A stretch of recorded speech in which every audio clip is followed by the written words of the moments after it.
Instant witness for today is from Matthew chapter 11, verses 2 through 6.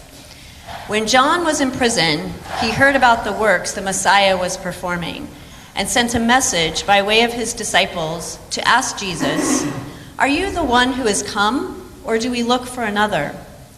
In reply, Jesus said to them, "Go back and report to John what you hear and see. Those who are blind recover their sight. Those who cannot walk are able to walk. Those with leprosy are cured. Those who are deaf hear. The dead are raised to life. And the Anawim, the have-nots, have the good news preached to them. Blessed is the one who finds no stumbling block in me." I want to start out by asking a question. What brings you joy? So I told you I used to pet sit, right? And that brought me a lot of joy. And like many of you, I used to help care for a dog, an 18-pound Sheltie mix named Phoebe, and she was adorable for the most part. And if you've ever owned a dog or tended to a dog, and maybe even a pot-bellied pig or a cat, then you've probably noticed how they tend to greet you when you walk in the door. I remember Phoebe being so excited to see me when I came home from work or just being out of the house for a period of time. In her excitement, she would always be overwhelmed with joy, literally, as I stepped into the foyer. She couldn't contain herself. And not just then, but also the beginning of every morning. Every day was like Christmas, I used to say. She could barely contain herself, being so excited to be pet and to be played with and to have some company, I think. Well, a researcher by the name of Kelly Lambert had a similar experience, only with rats who drive cars. What? Yes. It seems researchers in England have been training rats to drive cars. Monica, have you heard about this? It's a great social experiment. Okay, what they found was that rats could learn to drive by grasping a small wire in the car that functioned like a gas pedal. And it actually didn't take hardly any time at all. They were steering these rat-operated vehicles with an incredibly surprising precision in order to reach a Fruit Loop. Yes, I used to love to eat those too. Well, Lambert told the BBC that one day when she entered the lab, she noticed that as she entered, 3 of the driving trained rats ran as fast as they could to the side of the cage, jumping up just like her dog did right before a walk.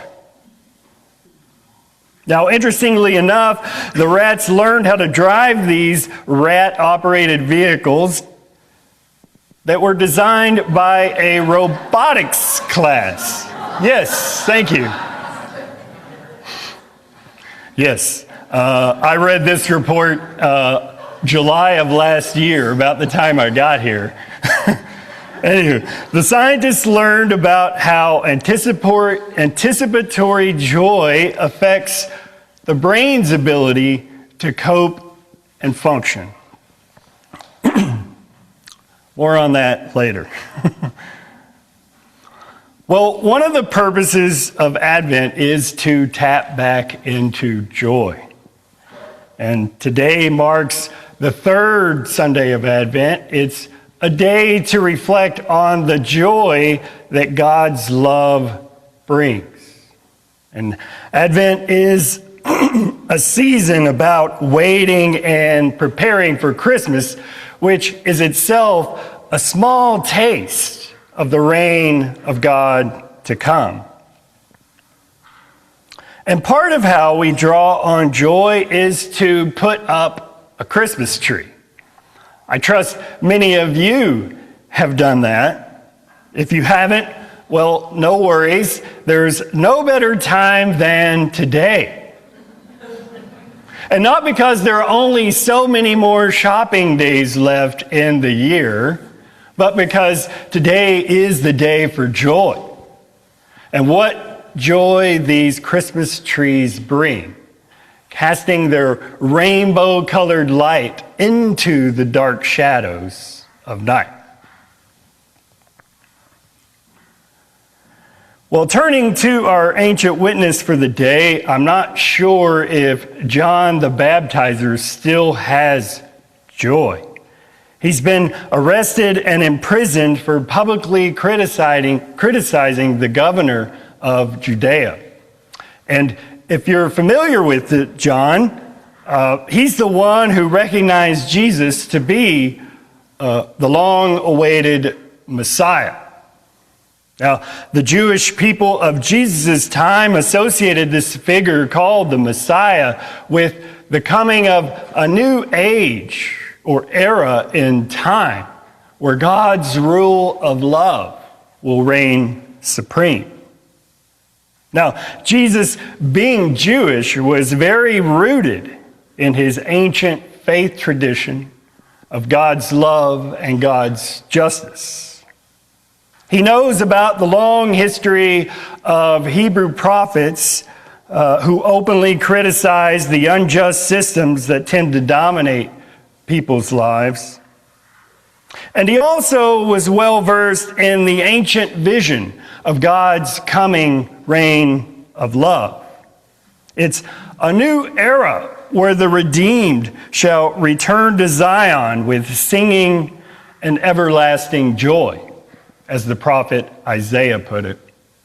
We can picture it as a blossoming ecosystem of abundance, bursting and shouting with joy. Well, in our story, John has sent an intermediary of sorts to ask Jesus if indeed he is the one.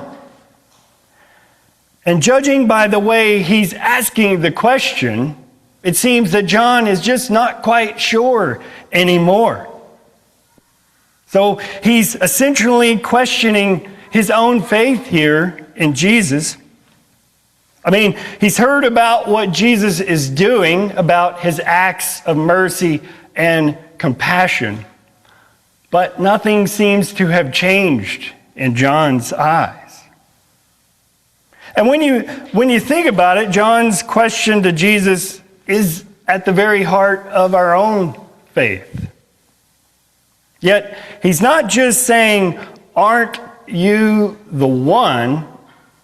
Also in his question is the thought that maybe we should have been waiting for somebody else. So this question is entirely about expectations. And what the Hebrew folk as a people were waiting for was change. The ancient Hebrew prophet Isaiah from the 6th century before the Common Era talked about a world of support and accountability and access, about a God that could transform even remote and inhospitable places like the desert into blossoming ecosystems of abundance. So much so that even those on the way there will go with gladness and with joy. Now, Isaiah was writing to those faint of heart, which is a poetic way of saying the desperate, the afraid, the near panicked, folks like refugees, or those folks facing eviction, even those facing a grim diagnosis, just to name a few. To those, Isaiah says, be strong and do not fear. Because the God of Isaiah, the God of Jesus, and the God of creation will restore justice to this world broken by the dominant powers of oppression. So instead of answering John's question directly, Jesus tells the messenger to go and report what you have been seeing and what you have been hearing. Go and report about the healings and about God's life-changing news being declared. Go and tell him about the restoration and the joy in people's change of circumstance. And if we know anything about Jesus, it's that he isn't primarily interested in who he is, but he is interested in helping us become who we are, which is children of a loving God. And not just that, but as active participants in God's world of creation, a creation that is ever unfolding into something more.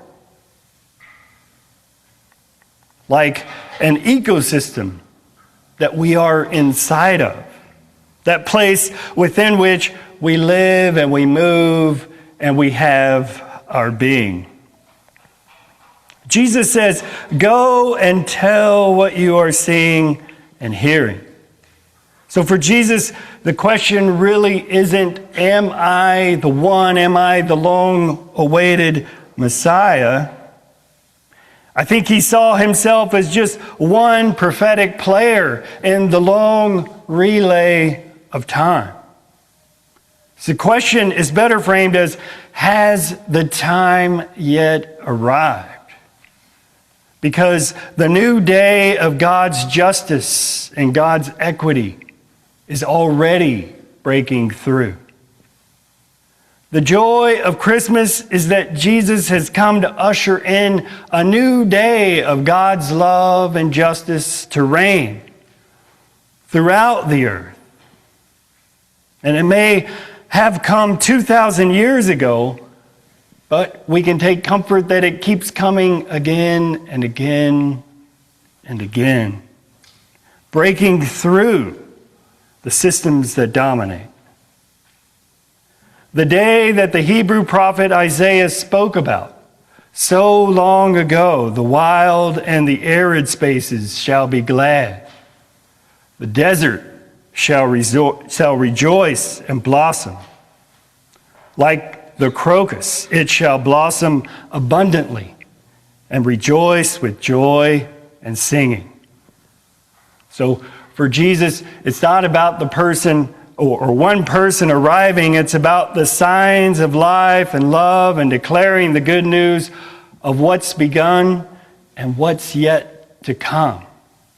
Oh, what a happy time indeed.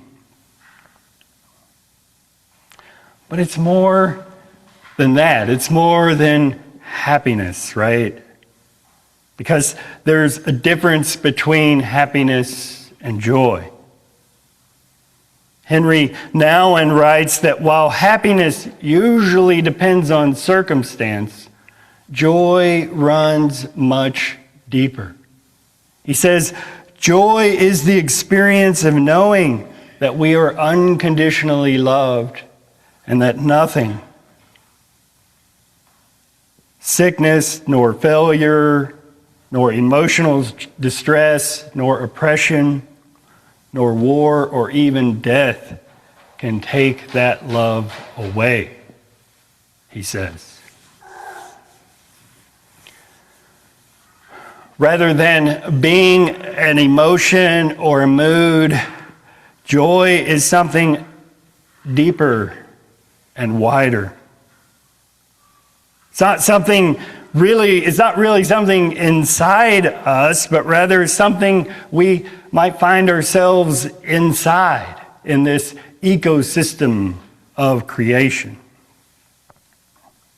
The Reverend Matthew Meyer Bolton likens joy to a celebration swirling all around us. That to be inside joy is to be in joy, to be I in joy, which is to say, enjoying this one wild and beautiful life. In God's love, we are being in joy and being in good cheer. So in closing, I'll say there's something else researchers found with these self-driving rats. It turns out when you remove the stressors of life, when you remove the hurts and the pains, when you remove those signs of oppression, and you let joy come in, rats walk with their tails up high, just like many cats do. And I can't help but think that's how it could be with creation, with an abundance of God's love. Amen.